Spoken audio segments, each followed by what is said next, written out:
Assalamualaikum warahmatullahi wabarakatuh. Salam jumpa kembali Bapak Ibu.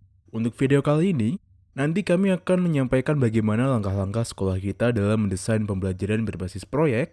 Dan kita jangan sampai salah paham bahwa untuk melaksanakan pembelajaran berbasis proyek ini, hanya dibutuhkan pengetahuan tentang definisi pembelajaran berbasis proyek juga langkah-langkahnya saja. Tetapi nanti perlu banyak hal yang perlu dipersiapkan karena pelaksanaan pembelajaran berbasis proyek nanti butuh sebuah sistem, butuh sebuah kolaborasi dan kerjasama antar semua warga sekolah, dari kepala sekolah, dari semua guru, nanti dibutuhkan kerjasama. Karena bentuk dari pembelajaran berbasis proyek nanti adalah kolaborasi antar mapel bukan berdiri sendiri per mapel. Jadi, dalam video ini nanti kami ingin menyampaikan gambaran umum, gambaran besar apa saja toh yang dibutuhkan oleh sekolah untuk mempersiapkan pembelajaran berbasis proyek nanti. Nah, apa saja yang pertama nanti, bagaimana cara mengalokasikan waktu dalam jadwal itu, pembelajaran berbasis proyek itu diletakkan di mana, dan yang kedua bagaimana membentuk tim fasilitas, karena nanti adalah sebuah sistem maka dibutuhkan seorang koordinator begitu, seorang fasilitator, dan apa saja nanti yang dibutuhkan. Yang ketiga adalah bagaimana kita mengukur tingkat kesiapan sekolah kita dalam melaksanakan pembelajaran berbasis proyek. Dengan mengetahui tingkat kesiapan, nanti akan kita jadikan acuan dalam menentukan kebijakan, menentukan pilihan mana yang akan kita gunakan dalam pembelajaran berbasis proyek nanti. Kemudian nanti juga akan membahas bagaimana cara memilih temanya apa saja yang dipilih, kemudian juga bagaimana merancang modul proyeknya, dan juga bagaimana cara mengakhiri kegiatan proyek itu supaya lebih bermakna dan nanti di proyek berikutnya akan lebih baik lagi. Kita mulai pembahasan yang pertama, yaitu bagaimana cara merancang alokasi waktu, karena nanti sifatnya adalah kolaborasi antar pendidik dan kolaborasi antar mapel. Maka, perlu dirancang sebuah alokasi waktu supaya semua mapel dan semua pendidik itu mendapatkan jatah proyek. Seperti yang kita ketahui, bahwasanya pembelajaran berbasis proyek ini dalam kurikulum Merdeka nanti sudah masuk struktur kurikulum. Artinya 20-30% jadwal itu harus berupa pembelajaran berbasis proyek. Misalkan matematika dalam seminggu ada 4 jam, berarti yang 3 jam adalah pembelajaran reguler di kelas seperti biasa. Dan yang 1 jam nanti dialokasikan untuk pembelajaran berbasis proyek. Dan dalam struktur kurikulum sudah kami simpulkan bahwa nanti untuk tingkat SD kelas 1 sampai 5, nanti alokasi proyek ada 252 jam per tahun. Untuk kelas-kelas berikutnya bisa Bapak Ibu baca di gambar. Ini untuk kelas SD, nanti pembelajaran berbasis proyek dilakukan 2 kali dalam setahun. Dan untuk jenjang yang lainnya 3 kali dalam setahun. Kalau untuk PAUD, tidak ditentukan setahun berapa kali, tapi dilaksanakan dalam perayaan hari besar. Baik itu hari besar nasional, hari besar agama, maupun hari besar sesuai tradisi lokal. Terus bagaimana cara meletakkan pembelajaran berbasis proyek ini dalam jadwal? Ada beberapa alternatif. Kalau di sini kami sampaikan 3 saja. Yang pertama, misalnya menentukan 1 hari dalam seminggu untuk pelaksanaan proyek, misalnya. Misalnya hari Sabtu, berarti pembelajaran hari Senin sampai hari Jumat itu KBM di kelas seperti biasa. Dan nanti khusus hari Sabtu, mulai dari awal sampai akhir itu hanya pembelajaran berbasis proyek. Nah, itu misalnya yang pertama. Atau alternatif yang kedua, mengalokasikan 1-2 jam terakhir khusus untuk mengerjakan proyek. Berarti setiap hari, misalkan selama 1 hari itu ada 8 jam pelajaran misalnya. Berarti jam pertama sampai 6 itu pembelajaran KBM di kelas. Dan 7-8, setiap hari anak-anak melakukan pembelajaran berbasis proyek. Atau pilihan yang ketiga, mengumpulkan dan memandatkan pelaksanaan tema dalam satu periode tertentu, misalnya 2 minggu atau 1 bulan. Berarti misalnya semester pertama itu kan Juli, Agustus, September, Oktober, November, Desember. Berarti Juli sampai November misalnya. Itu KBM seperti biasa. Kemudian nanti khusus Desember selama 2 minggu atau 1 bulan, itu nanti fokus pembelajaran berbasis proyek. Nanti silahkan Bapak Ibu diskusikan dengan teman-teman di sekolah, mana yang paling cocok nanti bisa dipilih. Kemudian untuk menentukan dimensi, pada video kemarin sudah kami jelaskan bahwa dimensi Pancasila itu ada 6, bagaimana cara memilihnya. Nah, yang pertama pilih 2-3 dimensi profil pelajar Pancasila yang paling relevan, sesuai dengan karakteristik satuan pendidikan. dan capaian pembelajaran yang akan fokus dikembangkan untuk setiap kelas pada tahun ajaran tersebut. Nah, dari 6 dimensi tadi, dicocokkan mana yang paling tepat dengan capaian pembelajaran di materi semua pembelajaran, itu nanti bisa dipilih. Kemudian yang kedua, dimensi yang dipilih dapat merujuk pada visi misi satuan pendidikan atau program yang akan dijalankan di tahun ajaran tersebut. Berarti, melihat kurikulum operasional sekolah yang sudah dibentuk. Kemudian, nanti dari situ bisa dipilih dimensi mana yang paling cocok untuk mempresentasikan visi misi dan juga program yang ada di kurikulum operasional tersebut. Dan yang terakhir, tema dan topik spesifik yang nanti dipilih dapat disesuaikan dengan dimensi yang sudah ditentukan. Nanti juga kami akan jelaskan tema apa saja topiknya, apa saja yang ada di profil pelajar Pancasila ini. Kita masuk pembahasan yang kedua, yaitu bagaimana kita mengidentifikasi tahapan kesiapan dalam menjalankan proyek. Kita merefleksi diri sendiri, merefleksi sekolah kita. Sudah berada di tahap mana ya? Yang pertama namanya tahap awal. Yang kedua namanya tahap berkembang, dan yang ketiga namanya tahap terbiasa. Bagaimana ciri-cirinya? Contohnya, sekolah belum memiliki sistem dalam mempersiapkan dan melaksanakan pembelajaran berbasis proyek. Artinya, sistemnya, yaitu koordinator dan tim fasilitas, baru dibentuk. Berarti itu masih tahap awal. Setelah sudah siap, berarti sudah masuk dalam tahap berkembang. Kalau nanti sudah terbiasa melaksanakan pembelajaran berbasis proyek, berarti bisa jadi sekolah sudah masuk ke tahap terbiasa. Ciri yang kedua, konsep pembelajaran berbasis proyek baru diketahui oleh pendidik. Berarti semua guru belum pernah melaksanakan pembelajaran berbasis proyek. Ini baru mau melaksanakan kalau yang tahap berkembang sebagian guru sudah pernah melaksanakan. Sudah paham tentang langkah-langkah pembelajaran berbasis proyek. Kalau semua guru sudah paham, berarti masuk tahap sudah terbiasa. Kemudian, ciri yang ketiga, sekolah menjalankan proyek secara internal, tidak melibatkan pihak luar, hanya diatur oleh gurunya saja, diatur oleh kepala sekolahnya, belum melibatkan pihak luar. Kalau sudah melibatkan pihak luar hanya salah satu saja, maka namanya tahap berkembang. Dan kalau sudah punya MOU atau sudah menjalin kerjasama dengan mitra luar, maka itu sudah masuk tahap terbiasa. Kira-kira sekolah panjenengan itu tahap yang mana? Kalau masuk tahap awal berarti nanti setiap tema dilakukan dengan jadwal belajar yang seragam, kelas 1, kelas 2, kelas 3, nanti jadwalnya seragam, bareng-bareng, biar mudah mengorganisasikannya. Kalau yang tahap berkembang, setiap tema dilakukan dengan jadwal belajar yang seragam, 2-3 kelas misalnya. Kelas 1 milih di akhir pembelajaran, di jam ke-7 dan ke-8, dan kelas 2 atau kelas 3 memilih jadwal itu dipadatkan jadi 1 minggu boleh. Dan yang terakhir kalau sudah masuk tahap terbiasa, nanti sudah bebas. Setiap kelas dapat memilih waktu pelaksanaan proyek yang berbeda. Kemudian kita membahas yang ketiga. Setiap kelas dapat memilih waktu pelaksanaan proyek yang berbeda. Kemudian kita membahas yang ketiga, yaitu membentuk koordinator dan tim fasilitas proyek pimpinan, satuan pendidikan, atau kepala sekolah menentukan seorang koordinator proyek bisa dari wakil kepala satuan pendidikan atau pendidik yang mempunyai pengalaman mengembangkan dan mengelola proyek. Apabila memiliki sumber daya manusia yang cukup, tentukan seorang koordinator dari masing-masing kelas. Kelas 1 ada koordinatornya, kelas 2 ada koordinatornya, dan demikian juga seterusnya.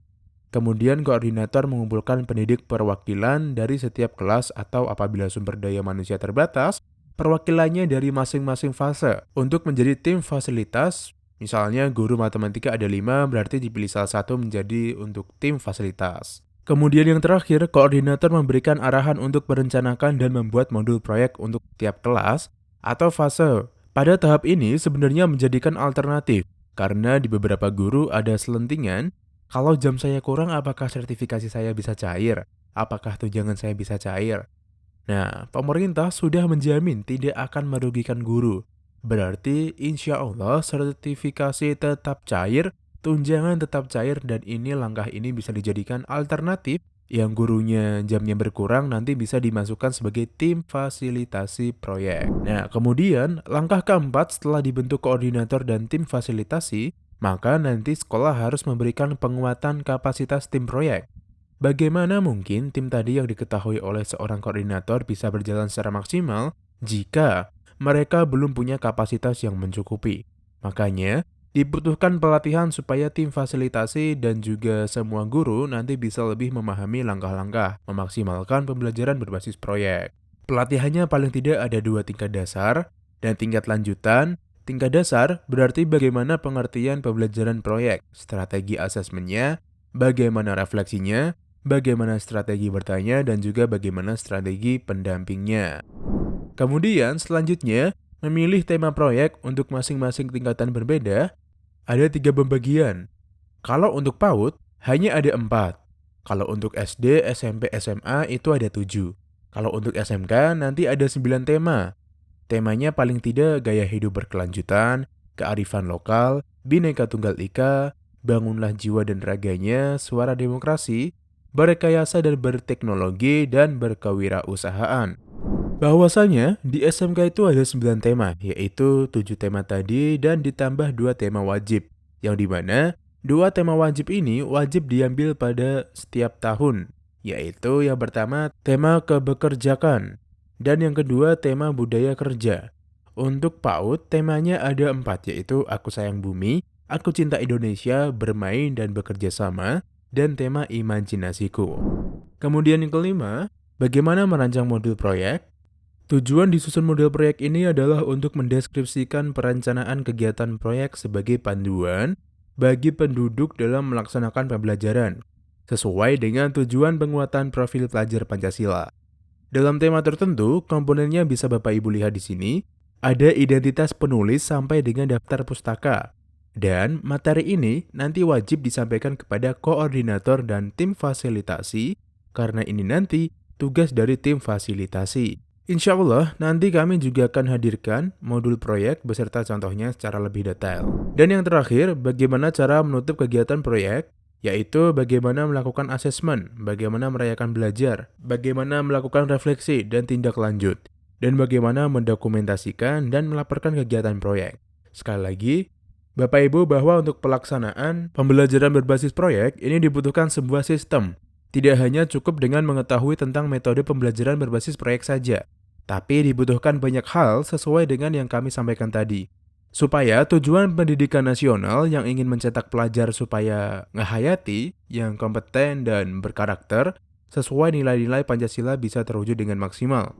Kita tahu semuanya bahwa pembelajaran berbasis proyek ini sasaran utamanya adalah ingin membangun karakter siswa berdasarkan profil pelajar Pancasila. Melalui kegiatan ini, pelajar akan berlatih dan mempraktikkan profil pelajar Pancasila. Perlu kita yakini sekali lagi bahwa sekolah adalah miniatur kehidupan. Di sekolah, siswa tidak hanya berlatih tentang mata pelajaran penjumlahan berkalian saja, tetapi yang lebih penting adalah anak berlatih bagaimana menyiapkan diri untuk nanti siap terjun di masyarakat. Salah satunya adalah lewat pembelajaran berbasis proyek ini, karena jika berhasil melaksanakan pembelajaran berbasis proyek, insya Allah siswa memiliki karakter Pancasila dengan 6 dimensi. Siswa siap terjun di dalam masyarakat agar tujuan utama tersebut dapat berjalan maksimal, maka harus dipenuhi 4 prinsip berikut ini. Yang pertama adalah prinsip holistik. Holistik bermakna memandang sesuatu secara utuh dan menyeluruh, tidak parsial, tidak terpisah-pisah. Dalam konteks ini, konteks pembelajaran berbasis proyek ini, kerangka berpikir holistik mendorong kita untuk menelaah sebuah tema secara utuh dan melihat keterhubungannya dari berbagai hal untuk memahami sebuah isu secara mendalam. Kita akan menganalisis sebuah masalah, kemudian mencari solusi, bagaimana langkah-langkahnya, kemudian nanti menawarkan solusi tersebut dalam kegiatan presentasi. Oleh karena itu, setiap tema proyek yang dijalankan bukan merupakan wadah menghimpun beragam mata pelajaran, tetapi wadah untuk meleburkan beragam perspektif dan konten pengetahuan secara terpadu. Ibarat kita membuat jus, itu bukan mangga jadi 1 gelas, apel jadi 1 gelas, belimbing jadi 1 gelas. Tapi kita jadikan satu semua pelajaran yang memiliki relevansi yang sama. Nanti kita jus jadi satu dalam sebuah wadah. Itulah yang namanya holistik. Di samping itu, cara pandang holistik juga mendorong kita untuk dapat melihat koneksi yang bermakna antar komponen proyek, bagaimana posisi peserta didik, bagaimana pendidik sebagai fasilitator, bagaimana sebagai kepala sekolah, bagaimana satuan pendidikan, dan bagaimana komponen-komponen yang berkaitan. Prinsip yang kedua yaitu kontekstual. Artinya berkaitan dengan upaya mendasarkan kegiatan pembelajaran pada pengalaman nyata yang dihadapi dalam keseharian. Temanya bukan kita buat-buat yang penting menjadi menarik, bukan. Tapi memang untuk mengetahui permasalahan yang terjadi di dalam kehidupan nyata. Kemudian anak-anak mencoba untuk mencari dan menawarkan solusi berdasarkan kemampuan anak. Oleh karena itu, satuan pendidikan sebagai penyelenggara proyek harus membuka ruang kesempatan bagi peserta didik untuk dapat mengeksplorasi berbagai hal di luar lingkup satuan pendidikan. Tema-tema proyek yang disajikan sebisa mungkin dapat menyentuh persoalan lokal yang terjadi di daerah masing-masing dengan mendasarkan proyek-proyek pada pengalaman nyata yang dihadapi dalam keseharian. Diharapkan, peserta didik dapat mengalami pembelajaran yang bermakna secara aktif meningkatkan pemahaman dan kemampuannya. Kemudian untuk yang ketiga adalah berpusat pada peserta didik. Artinya, berkaitan dengan skema pembelajaran yang mendorong peserta didik untuk menjadi subjek pembelajaran yang aktif, mengelola proses belajarnya secara mandiri. Nanti pendidik sebagai fasilitator diharapkan dapat mengurangi peran sebagai aktor utama kegiatan pembelajaran tersebut. Pendidik hanya menjadi fasilitator pembelajaran yang memberikan banyak kesempatan bagi peserta didik untuk mengeksplorasi berbagai hal atas dorongannya sendiri. Harapannya, nanti setiap kegiatan pembelajaran dapat mengasah kemampuan peserta didik dalam memunculkan inisiatifnya sendiri, serta meningkatkan daya untuk menentukan pilihan dalam memecahkan masalahnya yang dihadapi. Biarkan anak berlatih untuk mengekspresikan dirinya, untuk menemukan gagasannya. Kita hanya berperan untuk menjadi fasilitator. Kalau ada kesulitan, butuh pertanyaan, nah nanti baru kita memberikan jawaban untuk anak-anak kita. Kemudian yang terakhir adalah bersifat eksploratif, artinya ini berkaitan dengan semangat untuk membaca ruang yang lebar bagi proses inquiry dan pengembangan diri. Tetapi pendidik tetap nanti merancang kegiatan proyek secara sistematis dan terstruktur agar dapat memudahkan pelaksanaan proyek tersebut tetap ada jadwalnya. Silahkan, mau pakai HP silahkan, lewat internet silahkan, lewat bertanya pada ahli, lewat bertanya pada masyarakat kita persilahkan. Sebelum kita membahas lebih lanjut bagaimana langkah-langkahnya, terlebih dahulu perlu kita yakini sekali lagi kenapa toh harus pembelajaran berbasis proyek. Kita tahu semua bahwasanya sekolah adalah miniatur kehidupan. Di dalam sekolah, anak tidak hanya belajar tentang teori, tentang konten, dan tentang materi saja. Tetapi sebisa mungkin memahamkan kepada siswa bahwa di sekolah ini anak-anak harus belajar tentang kehidupan. Bagaimana mereka berlatih bekerja sama, bagaimana mengungkapkan ide dan pendapat, bagaimana memecahkan sebuah masalah, tentang tanggung jawab, tentang disiplin, tentang kepedulian. Pokoknya sesuatu hal yang mereka butuhkan ketika nanti mereka lulus, ketika mereka nanti terjun di dalam masyarakat, dan lewat pembelajaran berbasis proyek inilah media paling efektif untuk mengajarkan hal-hal tersebut. Sehingga ketika nanti pembelajaran berbasis proyek ini berjalan dengan maksimal, maka insya Allah semua anak-anak khususnya yang tingkat SMK ketika sudah lulus mereka sudah siap terjun ke dalam masyarakat. Sekali lagi mari kita belajar merubah paradigma menjadi lebih baik. Pembahasan tentang video ini yaitu tentang langkah-langkah pembelajaran berbasis proyek, ringkasannya itu ada 6. Yang pertama adalah tahap prakegiatan. Ini adalah ranahnya Bapak Ibu Guru, ranahnya koordinator dan tim fasilitator. Nanti akan menentukan tema dan jadwal pembelajaran.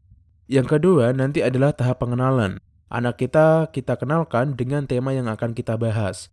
Dan yang ketiga adalah tahap kontekstualisasi tema yang sudah dikenalkan kepada siswa tadi. Nah, kita yakinkan bahwa tema tersebut itu benar-benar penting, benar-benar nyata, benar-benar dialami oleh siswa, dan bagaimana cara anak menemukan solusinya. Kemudian, tahap keempat, pada tahap inti adalah bagaimana anak melakukan aksi, melakukan pembelajaran berbasis proyek. Dan yang kelima nanti, ketika selesai tahap aksi, maka kita laksanakan perayaan belajar. Kita rayakan hasil yang dicapai oleh siswa. Supaya, tahap ini nanti anak-anak akan tumbuh rasa cintanya pada belajar dan kepada sekolah. Dan yang terakhir nanti adalah tahap evaluasi dan refleksi. Kita mulai tahap yang pertama yaitu prakegiatan. Seperti yang kami sampaikan tadi, bahwa tahap ini adalah tahap meranahnya guru dan koordinator. Nanti, semua guru mata pelajaran duduk bersama, merembuk mengidentifikasi capaian pembelajaran masing-masing pelajaran. Kemudian, nanti bisa ditentukan kompetensi pokok untuk dijadikan tema proyek. Nanti beberapa pelajaran dilebur jadi satu ke dalam sebuah tema proyek. Kemudian nanti setelah ditentukan sebuah tema proyek, maka koordinator dan tim fasilitasi merancang alokasi waktu dan merancang jadwal proyek untuk disetujui kepada kepala sekolah. Kita masuk tahap yang kedua, pengenalan tema proyek dalam kelas nanti anak-anak dikenalkan tentang apa yang dilaksanakan. Ada dua strategi yang bisa kita gunakan. Yang pertama adalah dengan menggunakan pertanyaan pemantik. Pertanyaan yang dapat memancing ketertarikan dan rasa ingin tahu peserta didik.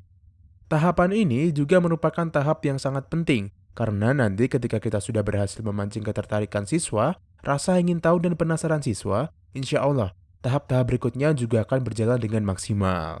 Tetapi, ketika tahap ini anak-anak sudah tidak tertarik, sudah terlihat malasnya misalnya, maka nanti yang ada hanya keterpaksaan, malah anak-anak tidak bisa aktif melaksanakan kegiatan berbasis proyek. Makanya, kita harus pintar-pintar mencari pertanyaan yang kontroversial, yang bisa memancing ketertarikan dan rasa ingin tahu peserta didik kita. Nah, usahakan pertanyaan itu bersifat terbuka. Kita pancing supaya anak-anak itu semuanya mau berpendapat, mau menyatakan idenya pada proses diskusi ini. Atau bisa juga dengan pertanyaan yang mengenai permasalahannya oleh peserta didik dalam kehidupan sehari-hari misalnya. Kalau anak sudah merasa bahwa yang akan dibahas berhubungan dengan kehidupannya, berhubungan dengan apa yang akan dialaminya, maka nanti ada kemungkinan anak akan semakin tertarik. Pendidik dapat menggabungkan dua strategi tersebut, yaitu pertanyaan pemantik dan juga permasalahan autentik di awal kegiatan proyek, untuk membuat rangsangan belajar yang lebih provokatif bagi peserta didik. Salah satunya, solusi efektifnya memutarkan sebuah video yang menarik dan emosional, sesuai dengan tema yang dipilih. Untuk membuat video yang menarik dan emosional sesuai dengan tema yang dipilih, maka Bapak Ibu guru harus berlatih membuat sebuah video pembelajaran yang isinya poin-poin utama dalam materi atau tema yang dipilih. Bapak Ibu membuat video pembelajaran sendiri. Ini sangat membantu merangsang siswa untuk belajar dan dapat sebagai solusi yang paling efektif. Mari dalam kesempatan pelatihan ini, kita berlatih membuat video pembelajaran yang bisa sebagai panduan atau langkah-langkah memaksimalkan pembelajaran berbasis proyek. Kemudian, pada tahap ketiga nanti adalah tahap kontekstualisasi, artinya mengaitkan materi dengan permasalahan yang nyata yang dialami oleh peserta didik dalam kehidupan sehari-hari. Pendidik dapat menyajikan permasalahan tersebut dalam kelas melalui paparan informasi dari berbagai media atau mengajak peserta didik langsung mengamati di lapangan. Intinya, pada tahap ini, anak-anak semakin yakin bahwa yang akan dilakukan nanti, yang akan dijalankan pada proyek nanti, benar-benar berhubungan dengan mereka. Pada tahap ini nanti akan dilakukan kegiatan perancangan. Kegiatan yang pertama adalah perencanaan, yaitu secara kolaboratif guru dan siswa merencanakan bentuk kegiatan dan bagaimana aturan main kita sebagai guru dan fasilitator. Tentu sudah punya gambaran awal tentang kegiatan ini. Tapi nanti tetap kita tawarkan pada anak-anak supaya mereka merasa dianggap ada. Mereka itu diberikan kesempatan untuk berpendapat, untuk mengeluarkan ide-ide. Berarti nanti kita tinggal mengarahkan sesuai apa yang sudah menjadi gambaran dari kita. Tadi kalau ada perbedaan waktu tentang kegiatan boleh saja. Yang penting tidak melenceng dari alokasi waktu dan capaian tema yang sudah ditentukan di awal. Dan tentunya nanti setelah ada rencana kegiatan berarti nanti menyusun jadwal. Sekali lagi, anak dilibatkan untuk berpendapat. Dan yang terakhir nanti juga menentukan bahan apa yang diperlukan untuk kegiatan proyek tersebut. Apakah bahannya itu nanti disediakan oleh sekolah? Apakah dari anak-anak? Nanti tinggal kesepakatan bersama. Pokoknya, dalam kegiatan ini nanti kita beri ruang seluas-luasnya. Anak itu untuk mengungkapkan pendapatnya, untuk mengungkapkan ide dan gagasannya supaya mereka nanti terbiasa untuk berani mengungkapkan ide-idenya. Dan sekali lagi, kita harus mengapresiasi semua ide, semua gagasan dari anak-anak, supaya mereka semakin berani untuk mengungkapkan ide dan gagasannya. Kemudian kita masuk tahap keempat, tahap inti, yaitu kegiatan tahap aksi. Tahap ini merupakan anak-anak melakukan rencana tadi. Ini nanti sudah pecah-pecah dalam beberapa kegiatan. Mungkin kegiatan satu itu adalah tahap menyiapkan bahan. Tahap kedua diskusi tentang kita pecah menjadi beberapa tahap. Yang penting sesuai dengan jadwal yang sudah ditentukan. Beberapa tahap aksi tentu Bapak Ibu sudah memiliki banyak ide. Mungkin diantaranya adalah anak membuat poster, atau membuat video, atau membuat komik. Dari ketiga pilihan tadi, sangat saya sarankan memilih untuk membuat video. Bapak Ibu guru bisa memasukkan tugas untuk membuat video dalam jadwal kegiatan proyek. Bisa berupa merekam kegiatan atau aktivitas proyek tersebut, atau membuat video tutorial yang berkaitan dengan proyek tersebut, atau bisa juga membuat video ulasan tentang proyek yang dihasilkan dalam proyek tersebut. Selanjutnya, anak-anak nanti juga bisa melakukan kegiatan sosial, mungkin dengan bakti sosial, bersih-bersih sampah, atau kegiatan sosial lainnya. Atau juga bisa berupa membuatkan makalah yang dihasilkan anak-anak dari sumber wawancara. Mewawancarai para tokoh atau para ahli, nanti disimpulkan menjadi sebuah makalah, dan nanti pada akhirnya akan mereka presentasikan. Atau bisa juga pembuatan karya 3 dimensi misalkan. Dan mungkin yang paling menarik adalah pekan bisnis atau bazar sekolah. Itu nanti masuk tema kewirausahaan. Setelah anak melaksanakan berbasis proyek dan sudah dihasilkan sebuah produk, maka langkah berikutnya nanti adalah tahap perayaan dan juga display proyek. Pada tahap ini nanti, kita memberi apresiasi kepada siswa tentang proyeknya. Bisa berupa display proyek, bisa berbagai karya, ada pameran mungkin, kalau berupa puisi bisa lomba puisi, dan orasi atau berupa pekan bisnis di mana kegiatan-kegiatan itu akan memberikan dampak kebahagiaan dan kepuasan bagi peserta didik, sehingga diharapkan kegiatan ini mampu untuk menciptakan kecintaan anak pada belajar, kecintaan anak-anak pada sekolah, sehingga yang kita harapkan nanti pada akhirnya anak-anak kita akan menjadi pembelajar sepanjang hayat karena mereka cinta dengan belajar mereka, cinta dengan ilmu. Nanti setelah lulus, anak pun akan tetap belajar dari berbagai sumber. Dan yang tahap terakhir adalah tahap refleksi dan tindak lanjut siswa bersama guru melakukan refleksi, yaitu untuk mencari kelebihan dan kekurangan yang bisa dijadikan acuan untuk perbaikan proyek berikutnya. Baik Bapak Ibu, mungkin videonya cukup sampai sekian. Semoga videonya bermanfaat. Selamat mencoba. Wassalamualaikum warahmatullahi wabarakatuh.